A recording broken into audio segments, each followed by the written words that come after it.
राधे राधे, जय श्री कृष्णा। आज हम आप सभी के सामने लेकर आए हैं सर्वनाम। सर्वनाम क्या होता है, सर्वनाम के कितने भेद होते हैं और सर्वनाम के अंतर्गत क्या क्या आता है, सर्वनाम किन शब्दों के आगे लगता है, यानी सर्वनाम का प्रयोग कैसे करते हैं, वो सब हम बताएंगे।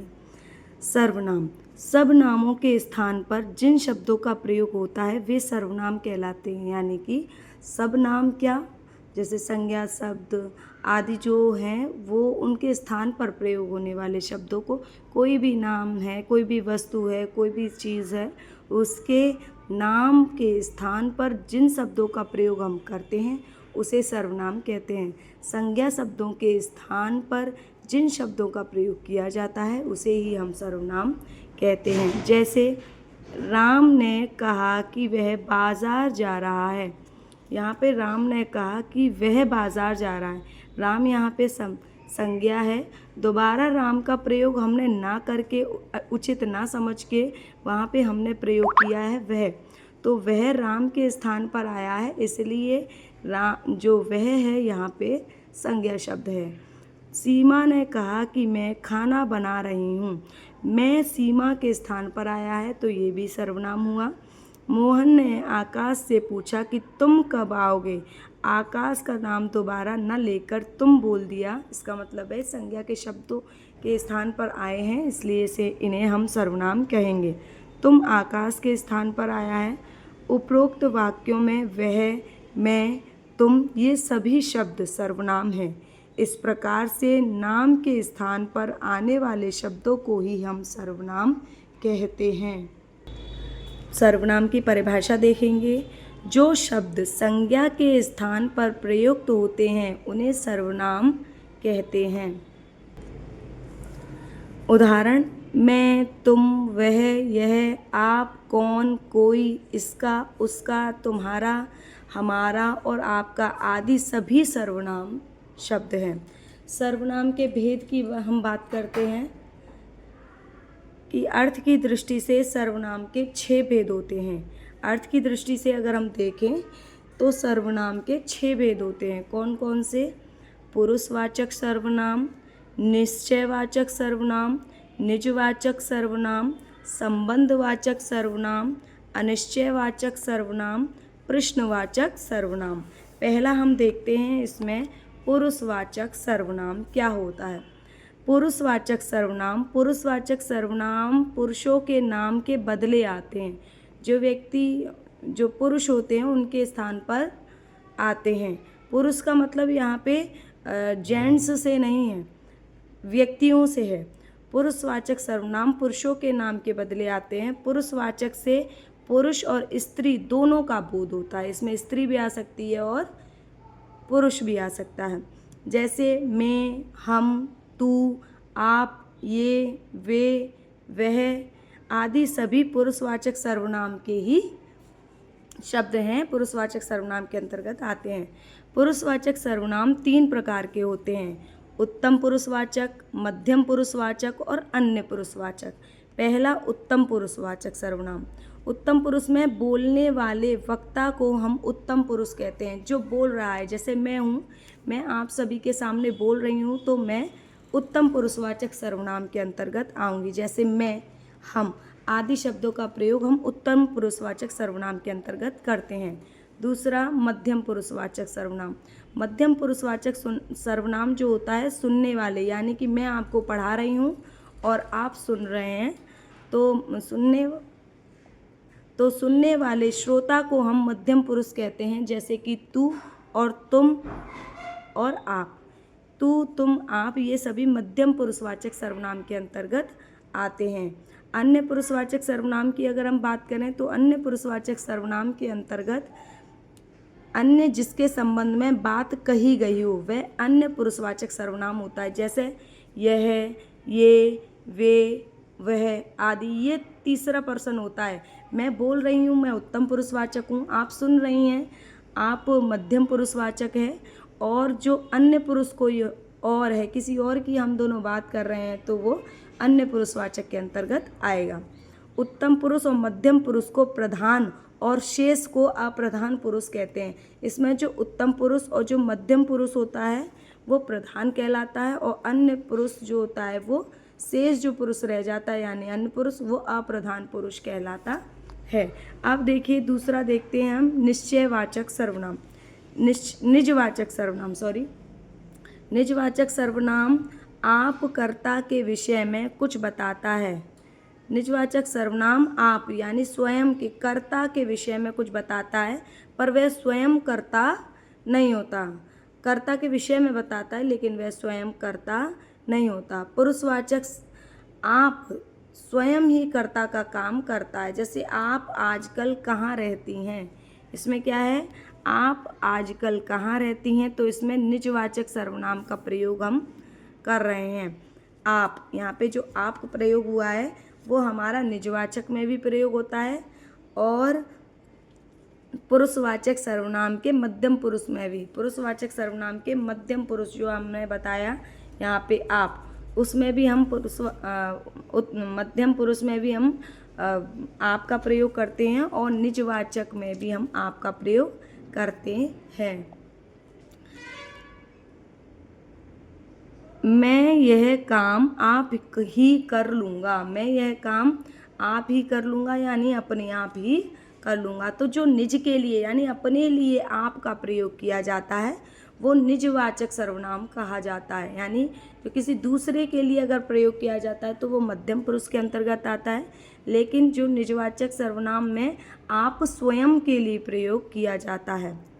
यहाँ पहले वाक्य में आप पुरुषवाचक सर्वनाम है पर दूसरे में निजवाचक। आप आजकल कहाँ रहती हैं, ये आप किसी दूसरे व्यक्ति से बात की जा रही है तो यहाँ पे ये मध्यम पुरुषवाचक के अंतर्गत आएगा।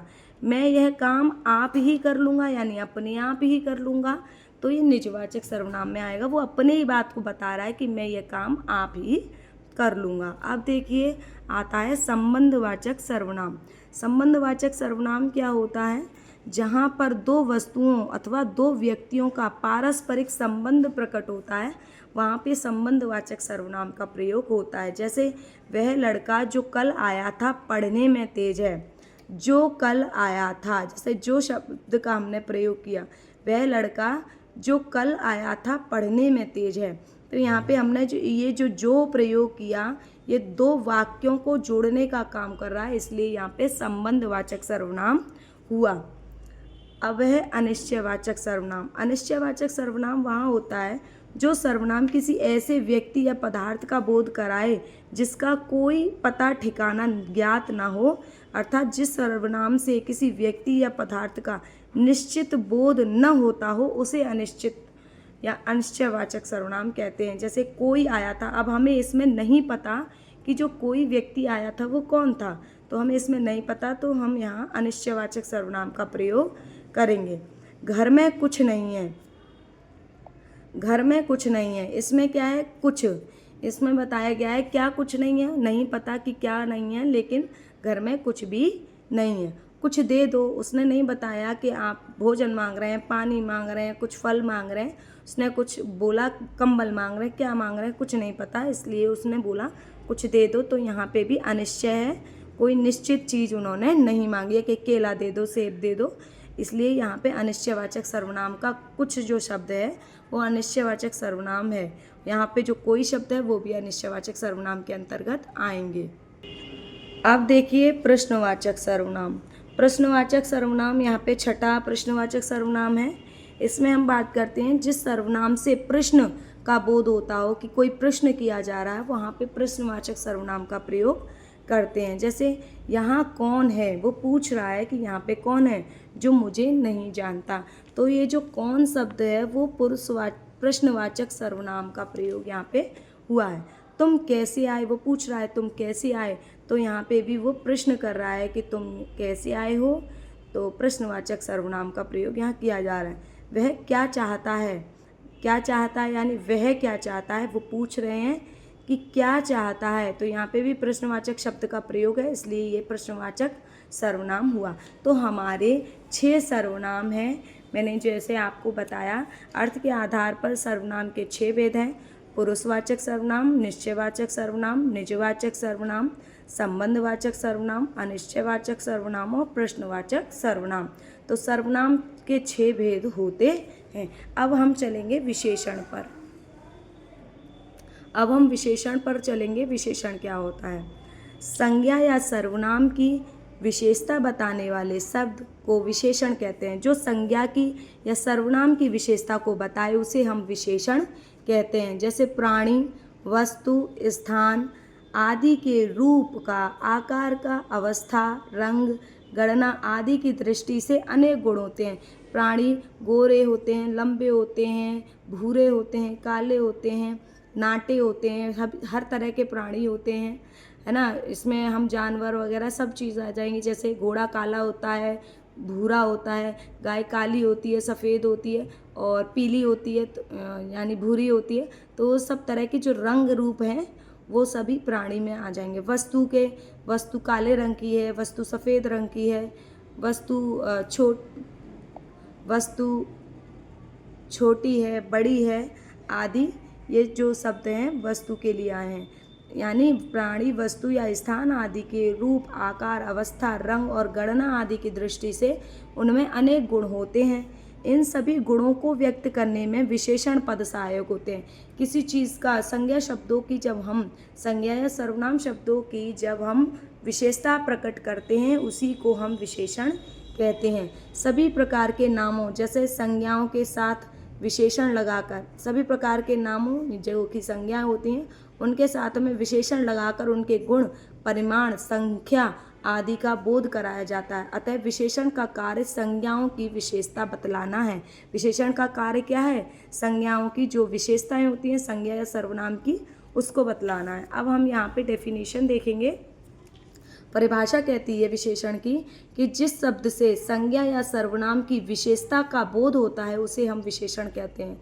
यह विशेषण संज्ञा के आकार को बता सकती है, उसकी अवस्था को बता सकती है, रूप को, गुण को, स्वभाव आदि को बता सकती है।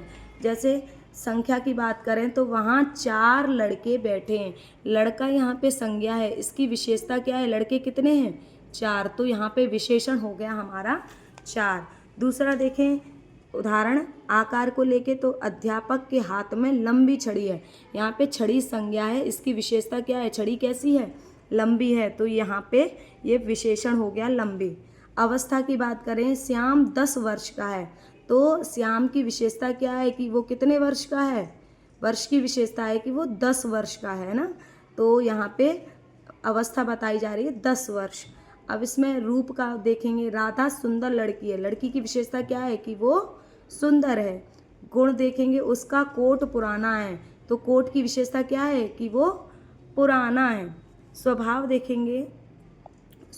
देखेंगे तो स्वभाव में श्याम मोहन जी मिलनसार व्यक्ति हैं, तो व्यक्ति की विशेषता क्या है कि वो कैसा है?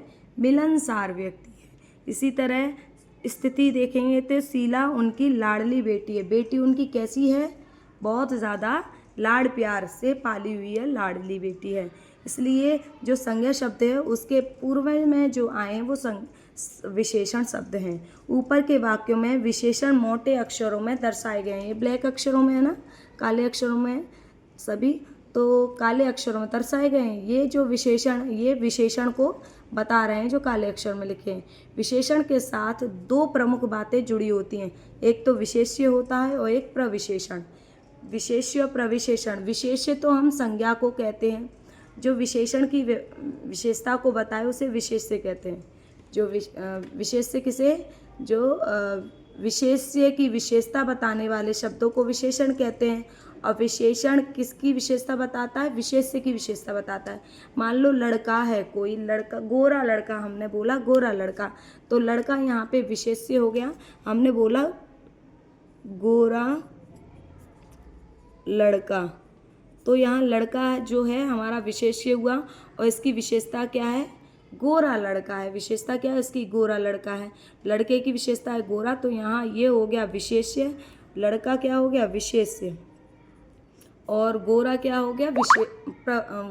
गोरा क्या हो गया? विशेषण। जैसे छड़ी कैसी है? लंबी छड़ी है। छड़ी कैसी है? लंबी छड़ी है, तो छड़ी यहाँ पे विशेष्य हो गई और इसकी विशेषता क्या है कि वो लंबी है। इसी तरह से तो विशेष्य विशेषण। अब आइए प्रविशेषण। प्रविशेषण क्या होता है? विशेष्य देखिए पहले उस शब्द को कहते हैं जिसकी विशेषता बताई जाती है, यानी जिस चीज़ की आप विशेषता बता रहे हैं, जिसकी विशेषता बताई जा रही है उसे हम विशेष्य कहते हैं। अर्थात जिसकी विशेषता अर्थात जिस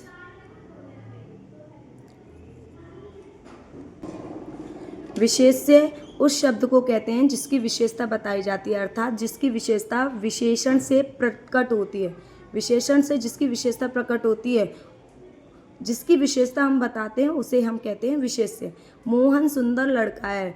लड़के की विशेषता है कि वो कैसा है? सुंदर है। तो यहाँ जो बालक, मोहन सुंदर बालक है, तो बालक की विशेषता क्या है? कि वो सुंदर है। तो यहाँ जो ये जो बालक हुआ वो विशेष्य हुआ और सुंदर यहाँ पे विशेषण हुआ। यहाँ बालक विशेष्य है क्योंकि सुंदर शब्द उसकी विशेषता बतला रहा है। कभी कभी विशेषण की भी विशेषता बतानी पड़ती है। जैसे अगर मैं इसी सेंटेंस को बोलूँ तो मोहन सुंदर लड़का है, सुंदर बालक है। अब मैं इस सेंटेंस में थोड़ा सा परिवर्तन करती हूँ कि मोहन बहुत सुंदर बालक है। तो लड़के की विशेषता हो गई कि वो सुंदर है, और सुंदर जो विशेषण है इसकी विशेषता हो गई कि वो बहुत सुंदर है। तो सुंदर की विशेषता क्या हो गई? बहुत। तो बहुत जो शब्द आएगा वो हमारा प्रविशेषण होगा, यानी वो विशेषण की विशेषता बताने वाले शब्दों को प्रविशेषण कहते हैं। हम यहाँ देखेंगे कभी कभी विशेषण यानी विशेषण की भी विशेषता बतानी पड़ती है। इस काम को प्रविशेषण संपन्न कराता है। प्रविशेषण उस शब्द को कहते हैं जो विशेषण की विशेषता को बतलाता है। यथा कृष्ण बहुत सुंदर है। कृष्ण यहाँ पे संज्ञा शब्द है, इसकी विशेषता है कि वो सुंदर है, और सुंदर की विशेषता ये है कि वो बहुत सुंदर है। तो कृष्ण यहाँ पे संज्ञा शब्द है, यानी देखिए तो कृष्ण बहुत सुंदर है। यहाँ पे ये जो कृष्ण है वो है हमारी संज्ञा शब्द, और इसकी विशेषता बताई जा रही है कि वो क्या है? सुंदर है। और सुंदर की विशेषता बताई जा रही है कि वो बहुत सुंदर है। तो कृष्ण यहाँ पे संज्ञा शब्द या विशेष्य हो गया, और सुंदर यहाँ पे विशेषण हो गया, और सुंदर की विशेषता बताई जा रही है कि वो बहुत सुंदर है। सुंदर की विशेषता बता रही जा रही है कि वो बहुत सुंदर है, तो बहुत यहाँ पे प्रविशेषण हुआ। यहाँ सुंदर विशेषण की विशेषता बहुत से व्यक्त हुई है, अतः बहुत शब्द प्रविशेषण है। प्रत्येक विशेषण के साथ प्रविशेषण का होना आवश्यक नहीं है।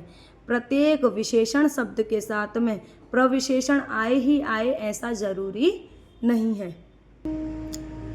वाक्य में विशेषण का प्रयोग दो प्रकार से होता है। एक, जब वह विशेष्य यानी संज्ञा सर्वनाम के पूर्व प्रयुक्त होता है, और दूसरा जब वह विशेष्य के पश्चात आता है।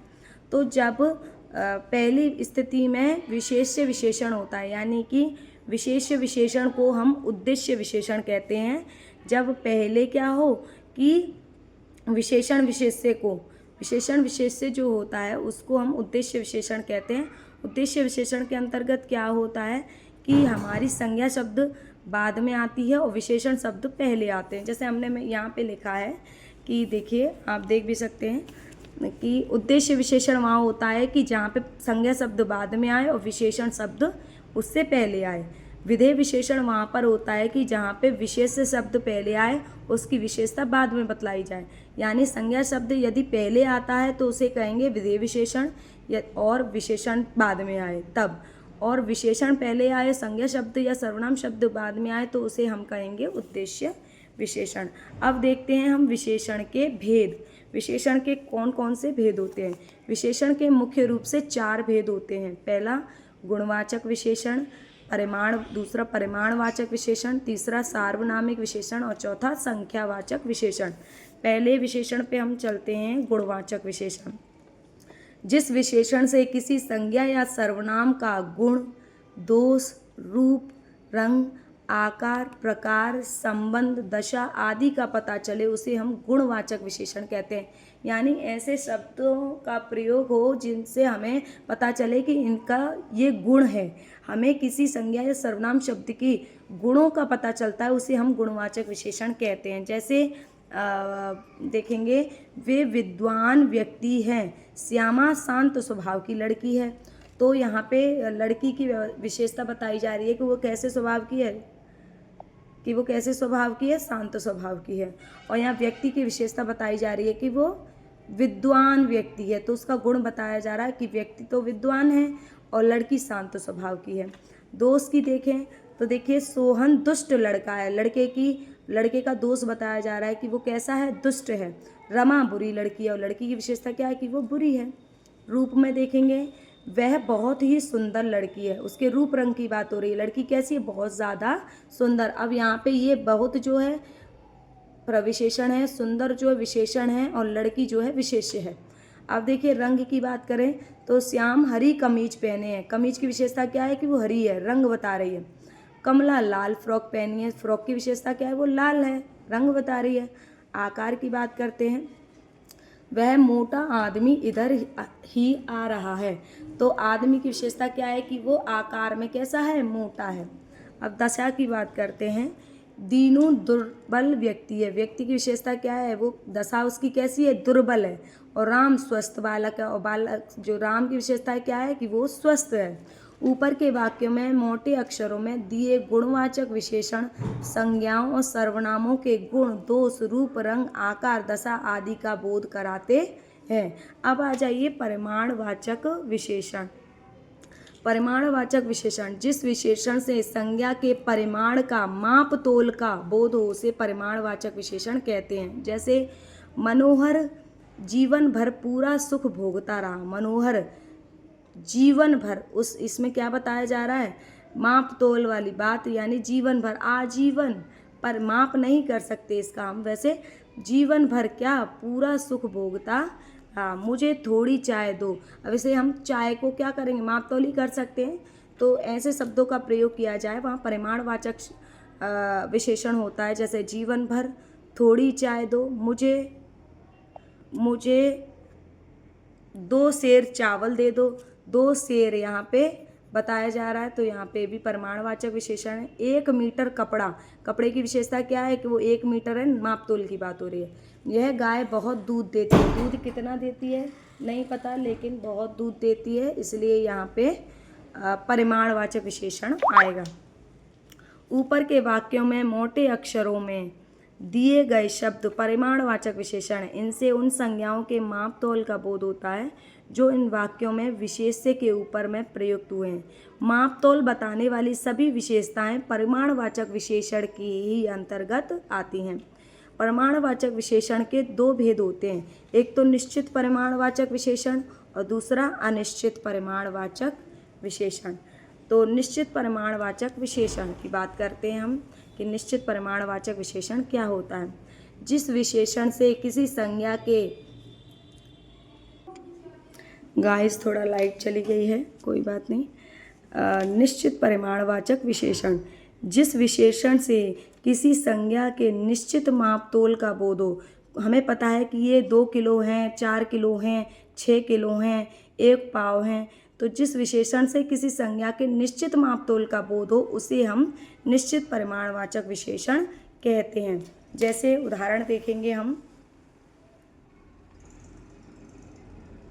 जैसे राम बाजार से 4 किलो आटा लाया है, इसमें हमें पता चल रहा है कि वो कितने किलो आटा लाया है, साफ साफ पता चल रहा है 4 किलो आटा लाया है, तो इसलिए इसे हम निश्चित परिमाणवाचक विशेषण के अंतर्गत रखेंगे। 2 मीटर कपड़े से मेरी कमीज बन जाएगी, वो बता रहा है कितने मीटर से, ना 3 से ना 6 से, वो कुछ मीटर नहीं बता रहा, वो साफ साफ कह रहा है 2 मीटर कपड़े से मेरी कमीज बन जाएगी, तो निश्चित परिमाणवाचक है। बाजार जा रहे हो तो 1 तौला हींग लेते आना, 1 तौला बता रहे हैं हींग का, तो 1 तौला हींग लेते आना। अब देखिए ऊपर के वाक्यों में 4 किलो, 3 मीटर, 1 तोला एक निश्चित माप तोल का बोध करा रहे हैं, इसलिए यहाँ पे निश्चित परिमाणवाचक विशेषण होगा। अब आइए अनिश्चित परिमाणवाचक विशेषण। अनिश्चित परिमाणवाचक विशेषण क्या होता है, जिस विशेषण से किसी संज्ञा का कोई निश्चित परिमाण हमें पता ही नहीं है कि वो कितने किलो की चीज़ है या कितने किलो की है, हमें नहीं ज्ञात है, उसे हम अनिश्चित परिमाणवाचक विशेषण में रखेंगे। जैसे सभागार में बहुत आदमी थे, आदमी बहुत थे, ना 5 थे ना 10 थे, पता नहीं कितने थे, 6 थे 10 थे, तो बहुत आदमी थे, तो यहाँ पे अनिश्चित परिमाणवाचक विशेषण होगा। दूसरा, मेले में अनेक पशु पक्षी थे। पशु पक्षी कितने थे? अनेक, नहीं पता कितने थे, 10 थे, 15 थे, 50 थे, 100 थे, इसलिए यहाँ अनिश्चित परिमाणवाचक विशेषण होगा।